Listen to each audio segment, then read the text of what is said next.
Bonjour tout le monde, j'espère que tout le monde va bien et que le ramadan se passe bien et avec les circonstances actuelles. Donc on arrive à la fin de de ces étapes de la théorie de l'impôt, à savoir la dernière étape, l'ultimatum donc de ce droit fiscal, à savoir le recouvrement des impôts. Donc c'est une étape très importante pour le fisc, étant donné que c'est la phase qui permet en fait de récupérer l'argent qui a fait l'objet de tout un processus, à savoir donc la détermination de l'assiette, l'évaluation et la liquidation pour pouvoir donc récupérer cet argent. Donc c'est une étape qui pose énormément de problèmes pour le fisc, étant donné qu'il y a donc pas mal de problèmes quant au recouvrement, puisqu'il y a beaucoup de récalcitration, et là, les phénomènes d'évasion et de fraude fiscale sont vraiment très importants en la matière. Donc, quand on dit recouvrement, en fait, c'est l'ensemble des procédés et des opérations qui aboutissent au versement du produit des impôts dans les caisses du Trésor. À savoir donc que c'est le fait que les contribuables se libèrent de leurs dettes auprès du Trésor public. Donc, selon l'article 1er du Code de recouvrement des créances publiques, le recouvrement s'entend de l'ensemble des actions et des opérations entreprises pour obtenir des redevables envers l'État, les collectivités locales et leurs groupements et les établissements publics, le règlement des créances mises à leur charge par les lois et règlements en vigueur ou résultant des jugements et arrêts de convention. Donc on est là devant tout un processus qui implique donc des modalités et des techniques donc, qui doivent être suivies par les agents de notification et d'exécution du Trésor et des comptables pour récupérer cet argent auprès des contribuables. Donc les modalités sont plusieurs, mais on les a réparties en deux grandes modalités.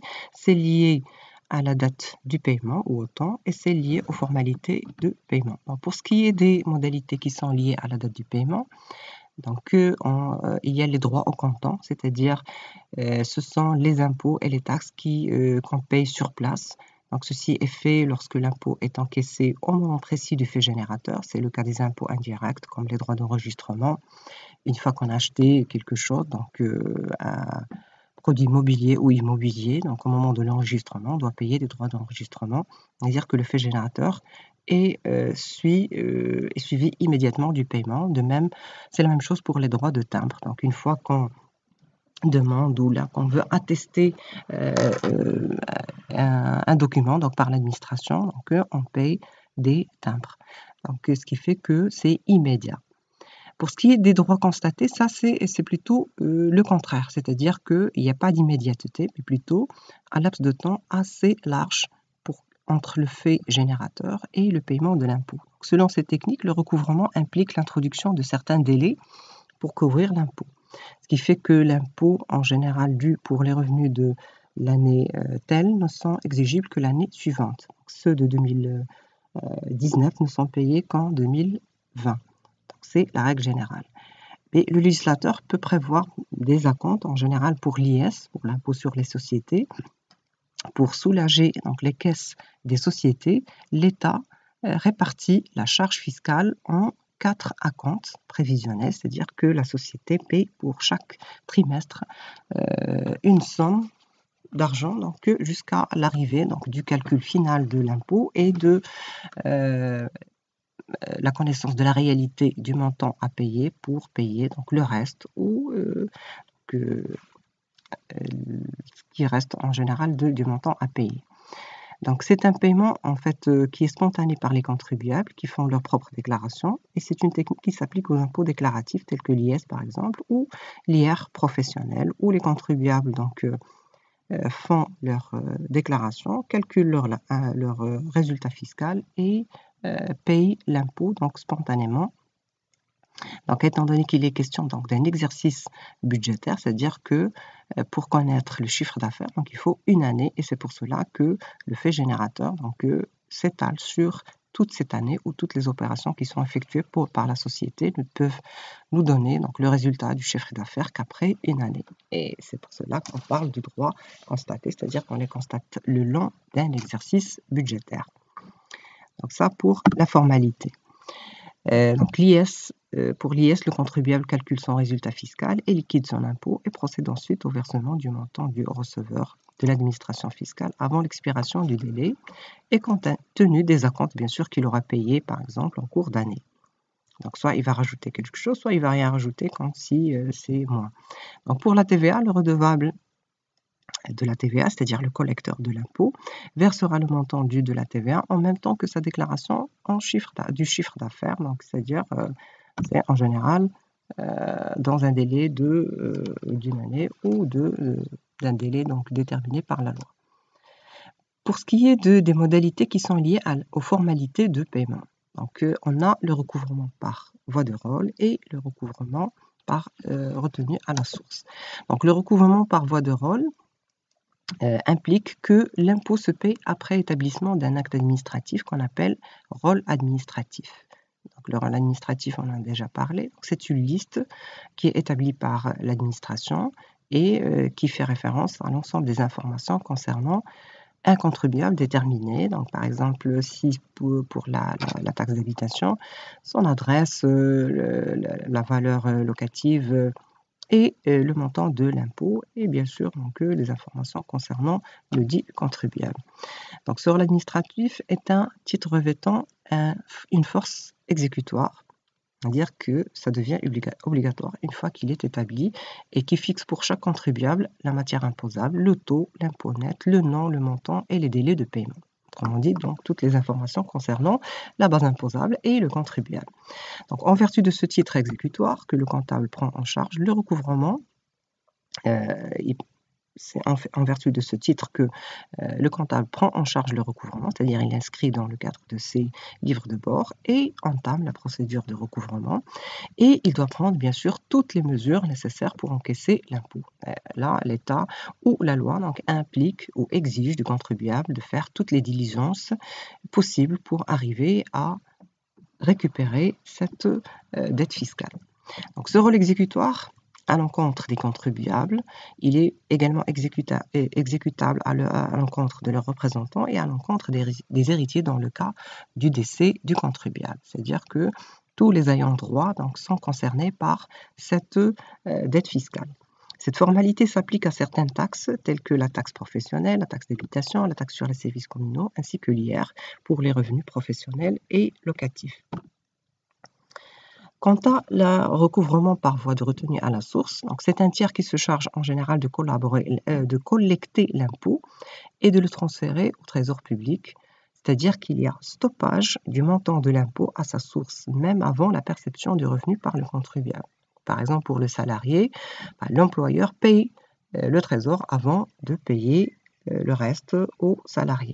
Donc, l'employeur, appelé débit rentier, est obligé de liquider la dette fiscale sur le salaire, de payer aux salariés et de retenir l'impôt dû pour le reverser au trésor dans les délais déterminés. Les employeurs donc, sont des collecteurs et participent ainsi à la gestion de l'impôt. Donc, la retenue est également utilisée pour le recouvrement des impôts au titre des produits et des actions et parts sociales. Donc, tout ce qui est avoir financier aussi. Donc, il est question de retenue à la source. Donc, ça, ce sont les deux exemples où il y a la technique de retenue à la source qui permet donc un recouvrement donc plus ou moins efficace et qui élimine en fait toute potentialité de fraude fiscale comme c'est le cas pour les autres techniques. Ces créances fiscales ou les créances globalement donc, qui sont réglementées par la loi concernant le recouvrement des créances. En général, on a un ensemble donc, de comptables donc, qui sont responsables du recouvrement. Donc, on a en premier lieu le trésorier général du royaume, les trésoriers régionaux et préfectoraux et provinciaux, les percepteurs, les receveurs de région et les receveurs communaux, les receveurs des douanes et impôts indirects, les receveurs de l'enregistrement. Pour les autres catégories, donc ça c'est pour la fiscalité, pour les autres catégories de dettes étatiques ou pour les collectivités locales telles que les amendes, les secrétaires greffiers des juridictions du royaume pour les amendes et condamnations pécuniaires, les frais de justice et les taxes judiciaires, les agents comptables des établissements publics pour les créances des 10 établissements lorsque l'application des dispositions de la loi, donc des recouvrements, est expressément prévue par leur texte de création. Donc ça, c'est pour les personnes chargées du recouvrement. Cette technique donc, de recouvrement a une force exécutoire, c'est-à-dire que là, on a une manifestation donc, du pouvoir exorbitant de l'État, c'est-à-dire que le Trésor peut, en dehors des acquis du droit commun, user de ses privilèges de puissance publique et d'exécution d'office, à savoir la saisie, la conservation, la saisie-exécution, l'hypothèque, la contrainte par corps, pour arriver donc à ses fins, à savoir la collecte de cet impôt. Donc là, on voit donc la manifestation de la force exécutoire et de la puissance de l'État. Donc, ceci assure le recouvrement de la créance et donne le droit au comptable public de poursuivre les sommes dues, donc non seulement entre les mains du contribuable, mais auprès de tous les tiers détenteurs et des ayants droit.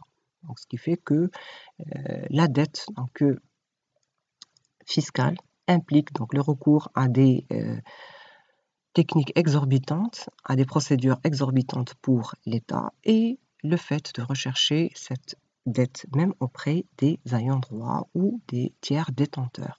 Donc selon l'article 8, les rôles d'impôt, les états de produits ainsi que les ordres de recettes émis par les receveurs de l'enregistrement au titre de la taxe judiciaire et ceux relatifs aux produits du domaine de l'État sont revêtus dès leur émission de la formule exécutoire par le ministre chargé des Finances ou la personne déléguée par lui à cet effet.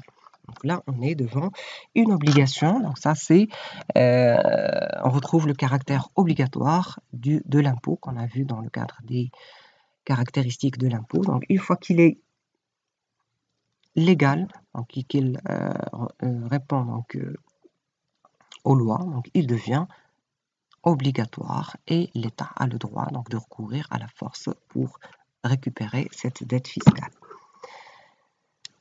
La procédure du recouvrement. Donc les créances publiques sont recouvrées suite à l'ordre de recettes. Donc en général, on a deux étapes déterminantes, donc soit à l'amiable durant la période comprise entre la date de la mise en recouvrement ou d'émission et celle de la date d'exigibilité. Donc ça c'est la forme normale où le contribuable se libère de sa dette donc, de manière spontanée dans les délais requis, soit par voie de recouvrement forcé dans les conditions fixées par la loi. Et là, donc c'est une fois que les délais sont passés, donc là on utilise, donc en fait le comptable utilise donc les moyens forcés pour arriver à récupérer cette dette fiscale. Donc, pour ce qui est de recouvrement, la phase du recouvrement amiable, elle commence à partir de la date de mise en recouvrement de l'impôt et se termine à la date d'exigibilité. Cette date d'exigibilité expire à la fin du deuxième mois qui suit celui de la mise en recouvrement pour les impôts et taxes établis par voie de rôle. C'est-à-dire qu'une fois qu'il y a envoi d'une notification au contribuable, il a un délai de 30 jours pour se libérer de sa dette. Donc, et après donc, ce délai, donc, il y a l'envoi d'un dernier avis sans frais qui peut aussi durer 30 jours. Et après ceci, donc, là, les risques augmentent ou il y a donc, automatiquement donc, les majorations et les pénalités. Mais auparavant, donc, il n'y a pas de sanctions. Mais une fois que le délai d'exigibilité se termine, donc là, les sanctions commencent. Et c'est là où on parle du recouvrement forcé. Donc le comptable chargé de recouvrement peut engager à l'encontre du contribuable récalcitrant l'action recouvrement forcé. Elle comporte le commandement d'abord, la saisie et la vente, et le cas échéant, la contrainte par corps. Mais avant d'entamer cette procédure, qui commence par le commandement, donc le comptable est obligé d'envoyer au courant de ce délai un dernier avis sans frais invitant le contribuable à s'acquitter de ses dettes et qui lui donne un délai de 30 jours au plus tard. Donc, à défaut du paiement des impôts et taxes émis par voie de rôle avant la date d'exigibilité, les sommes dues sont passibles d'une majoration de retard au taux de 5% pour le premier mois de retard et de 0,5 par mois ou fraction de mois supplémentaires le long du reste des mois. Donc, ce qui fait que les pénalités ou les majorations commencent à être calculées au fur et à mesure, autant qu'il y aura de retard. L'exception de cette majoration n'est pas appliquée pour la taxe d'habitation, mais uniquement pour et la taxe sur les services locaux lorsque le montant de la cote ou de la quote-part des droits figurant au rôle n'excède pas 1000 dirhams pour chacune des deux taxes.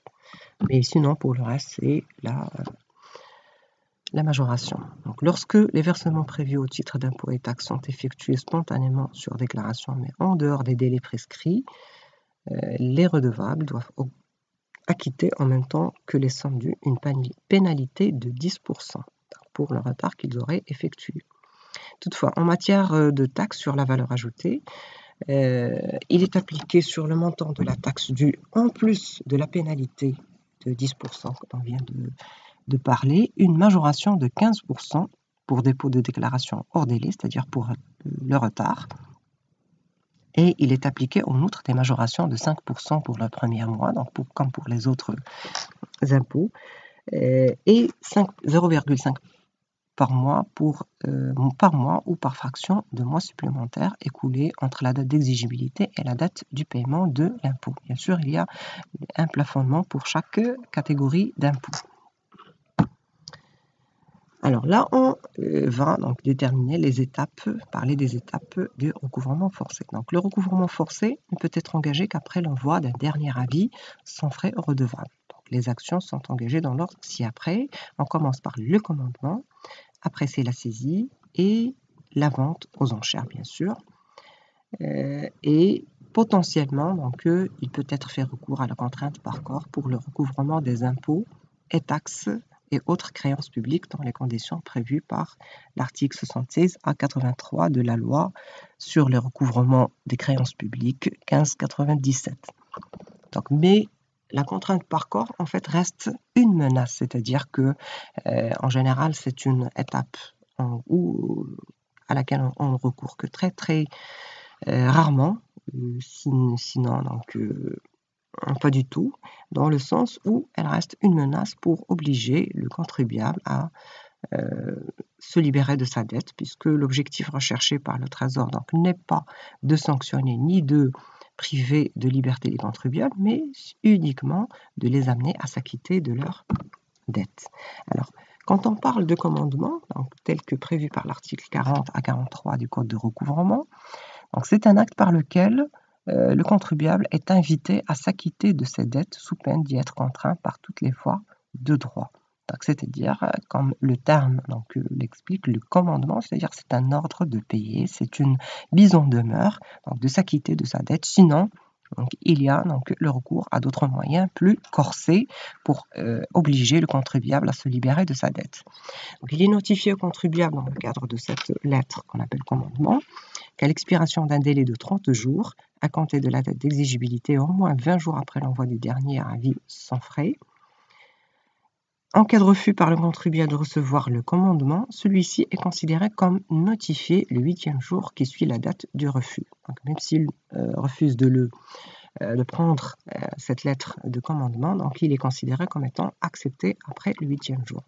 Donc, si l'agent de notification ne trouve personne au domicile ou au local du contribuable, alors le commandement est considéré comme étant notifié le 10e jour qui suit la date de son affichage au dit domicile. Donc là, pour éviter les problèmes de non-réception ou le fait de ne pas être informé, alors la loi a prévu ces techniques-là pour éviter aux contribuables de dire comme quoi il n'a pas reçu l'avis, du moment que la lettre est arrivée à son domicile de travail ou à son domicile, donc il est considéré comme étant prévu, donc même s'il n'a pas reçu ou s'il a refusé de recevoir cet avis.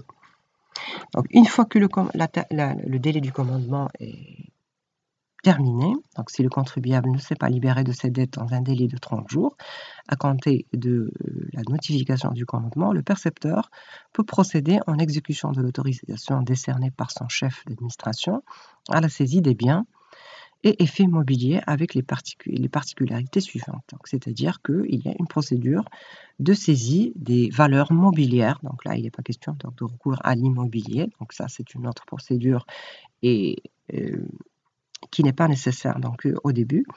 Lorsque la vente des biens meubles ou des crédits de récolte ne suffit pas pour couvrir le montant de la dette du contribuable, le percepteur peut procéder à la saisie et à la vente des biens immeubles, du fonds de commerce ou des véhicules donc, qui ont des procédures spécifiques. Mais en général, donc, la première étape, c'est la saisie des biens meubles. Alors, tous les biens ne sont pas saisissables. La loi exige que certains effets donc, ne soient pas saisissables, tels que les effets personnels, donc tout ce qui est dans la maison d'une personne, donc les livres, les provisions nécessaires aux besoins vitaux d'un mois, c'est-à-dire tout ce qui est alimentaire, est nécessaire à la nourriture de la famille, certains animaux et semences qui sont nécessaires pour les besoins donc, vitaux de la famille, les objets indispensables aux handicapés et l'habitation principale lorsque sa valeur est inférieure à 200 000 dirhams. Donc ça, ce sont donc, les limites quant aux objets qui ne doivent pas être saisis. Mais en général, tout est saisi.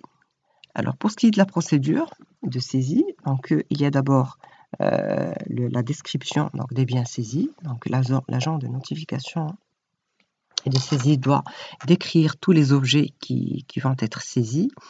On indique la date de la vente. Il y a un délai dans lequel, en général, pas avant 8 jours, pour que, et ça doit être affiché donc, dans certains locaux, pour que donner donc, la possibilité donc, aux tiers d'être informés et aussi donner un délai aux contribuables de la possibilité d'éviter donc cette saisie de biens et de se libérer de sa dette, puisque le contribuable a toujours la possibilité d'arrêter la procédure s'il s'engage et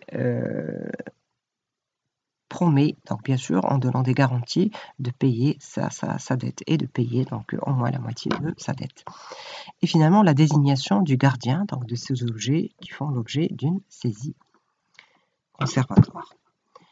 Donc, si il y a donc des problèmes quant à la saisie, c'est-à-dire que l'agent de notification et d'exécution du trésor ne peut exécuter sa mission parce que les portes lui sont fermées donc, délibérément ou que l'ouverture lui en est refusée et il est autorisé par voie d'ordonnance sur requête délivrée dans les conditions fixées par l'article 148 du Code de procédure civile à se faire ouvrir les portes des locaux à usage professionnel ou d'habitation ainsi que les meubles dans la mesure où l'intérêt de l'exécution l'exige. C'est-à-dire qu'il doit se faire aider par les agents d'autorité suite à une procédure donc, qui lui permet donc, d'accéder aux locaux, d'accéder aux meubles, donc il doit faire l'objet d'une saisie.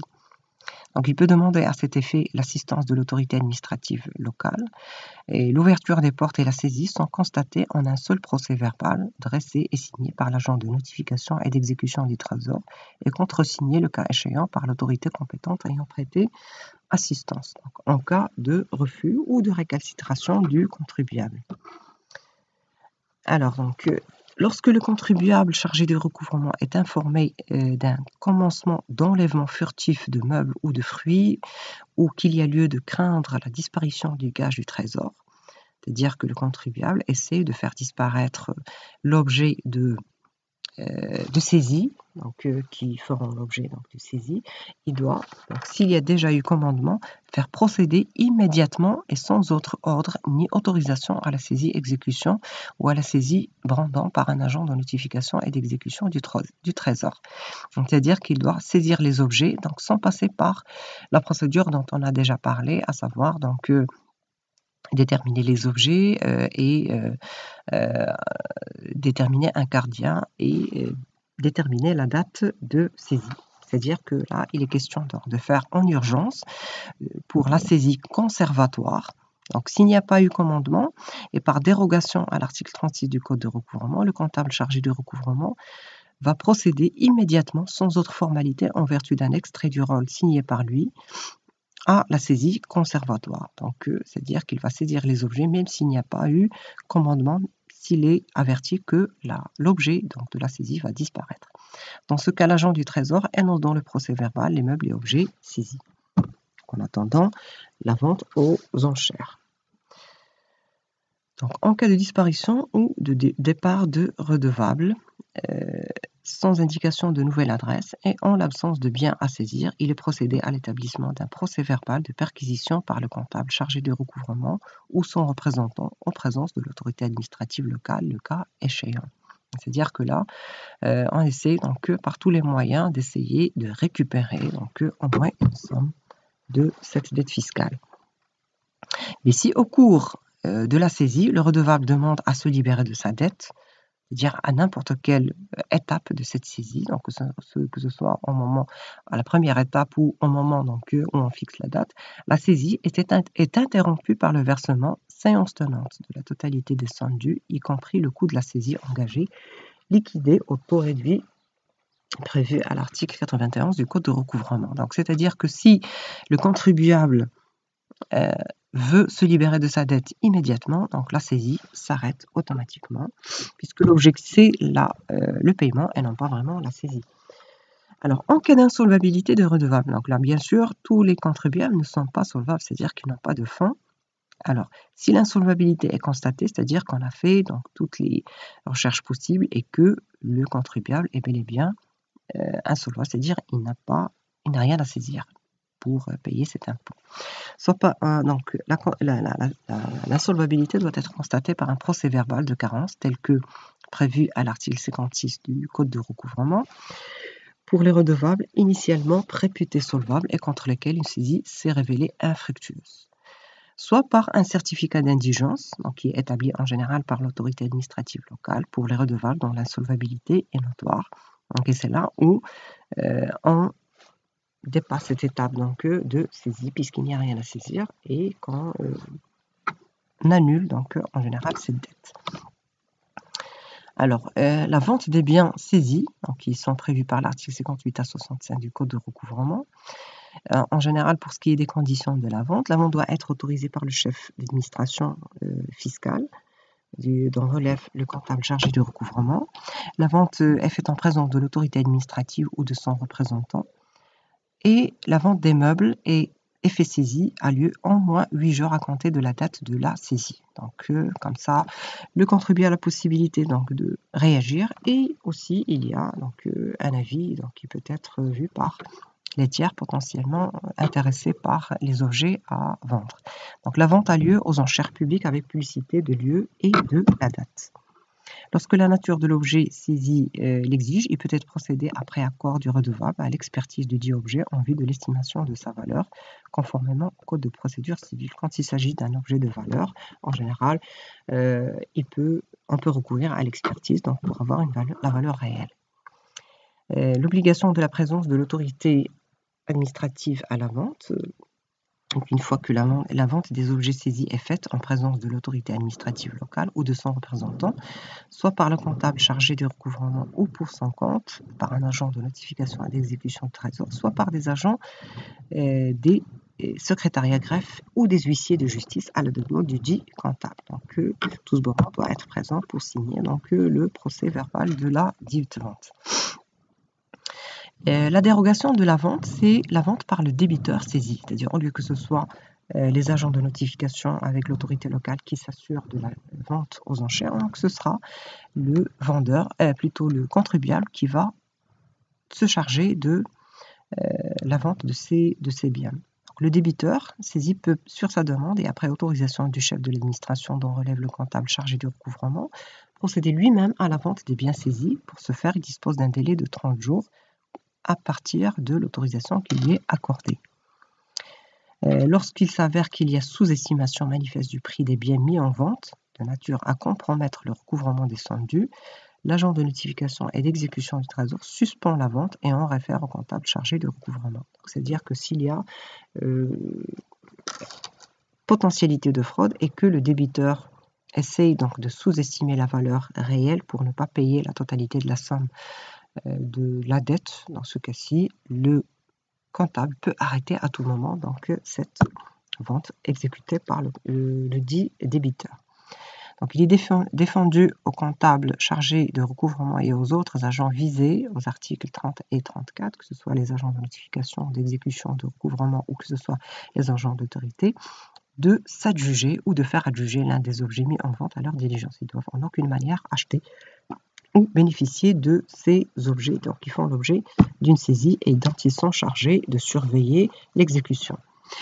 Donc la dernière étape, c'est la contrainte par corps. En fait, c'est là un problème très très important, étant donné qu'il est question d'atteinte à un droit fondamental des droits humains, à savoir la liberté. Donc, et là, le Code de recouvrement donc, réglemente ce recours par les articles 76 à 83. Donc, mais ça reste donc une procédure donc, exceptionnelle. Elle est plus une menace que vraiment une réalité, puisque l'objectif c'est de récupérer donc les sommes dues et non pas donc de priver de liberté les contribuables. Alors que les autres voies d'exécution n'ont pas donné de suite et que la somme n'a pas été récupérée, le recouvrement peut être poursuivi par voie de contrainte par corps, c'est-à-dire l'incarcération. Toutefois, il est à noter que elle n'éteint pas la dette, c'est-à-dire que le fait d'être emprisonné ne met pas fin à la dette. La dette, elle reste toujours là, même si le contribuable a terminé son emprisonnement. Donc, elle s'exerce sous certaines conditions. Donc, ce n'est que si le montant exigible est supérieur à 8 000 dirhams. Donc, moins de 8 000 dirhams, il n'y a pas de recours à la contrainte par corps. Si le débiteur est âgé de moins de 20 ans ou de plus de 60 ans, donc là aussi, il n'y a pas de contrainte par corps. Si le redevable est une femme enceinte ou une femme qui allait, dans les limites des 2 années à compter de la date d'accouchement, donc là aussi, il n'y a pas de recours à l'incarcération. De même, si le redevable est reconnu insolvable, soit par procès verbal de carence, soit par certificat d'indigence dont on a parlé, donc là, il n'y a pas de recours à la contrainte par corps. Donc de même, si la procédure est simultanément contractée contre le mari et sa femme, mais pour des dettes différentes, donc c'est uniquement l'un des deux donc, qui va être contraint corporellement, donc et non pas les deux, donc pour protéger la famille. Donc les personnes donc, contre lesquelles la contrainte peut être exécutée sont en général les débiteurs dont l'insolvabilité n'a pas été constatée, c'est-à-dire qu'on se doute qu'il y a des éléments donc, de richesse qui sont cachés, et les redevables qui sont réputés avoir organisé leur insolvabilité ou mis obstacle au recouvrement des créances publiques. Après avoir été destinataires d'un avis d'imposition, ils ont entrepris des actes qui ont pour objet donc, de faire disparaître donc, leurs actifs ou leurs biens, donc comme ça, pour que les agents donc, ne trouvent rien à saisir. Alors, la durée de la contrainte par corps est fixée comme suit par la loi, donc de 15 jours à 20 jours pour les créances d'un montant égal ou supérieur à 8 000 dirhams et inférieur à 20 000 dirhams. C'est-à-dire entre 8 000 et 20 000 dirhams, on a de 15 à 21 jours. Et on a un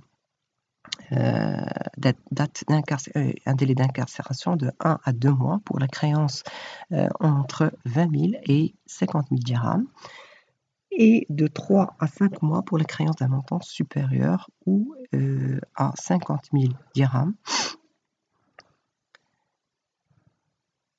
et inférieur à 200 000 dirhams et de 6 mois à 9 mois pour la créance d'un montant entre 20 000 et 1 million de dirhams et de 10 à 15 mois pour les créances qui sont supérieures à 1 million de dirhams. Bien sûr, le juge va estimer donc, et déterminer le jugement donc, nécessaire.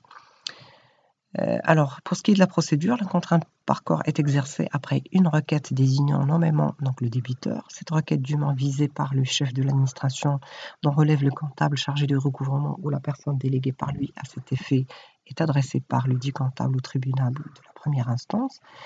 C'est le juge des référés qui va statuer sur la requête qui lui est présentée dans un délai n'excédant pas 30 jours et fixe la durée d'incarcération.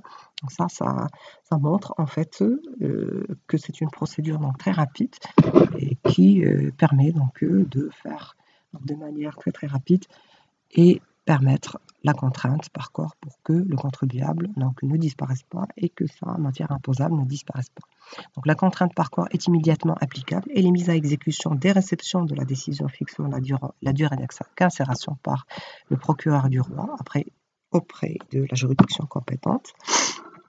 Et bien sûr, cette contrainte par corps peut s'arrêter à n'importe quel moment. C'est-à-dire que si le redevable contre lequel la contrainte par corps a été ordonnée peuvent en prévenir ou en faire cesser les effets, soit en s'acquittant de l'intégralité de leur dette, soit après consentement du comptable chargé. Donc après, en général, une négociation qui permet de donner donc, les garanties nécessaires du paiement donc, ultérieur de cette dette. Donc, le redevable est détenu et remis en liberté par le procureur du roi sur justification de l'extinction des dettes ou sur demande du contribuable chargé de recouvrement après paiement d'un acompte au moins égal à la moitié des sommes dues et d'un engagement écrit du débiteur de régler le reliquat dans un délai n'excédant pas 3 mois assorti de garantie. Donc ça c'est la fin donc, de notre cours et bonne chance à tout le monde.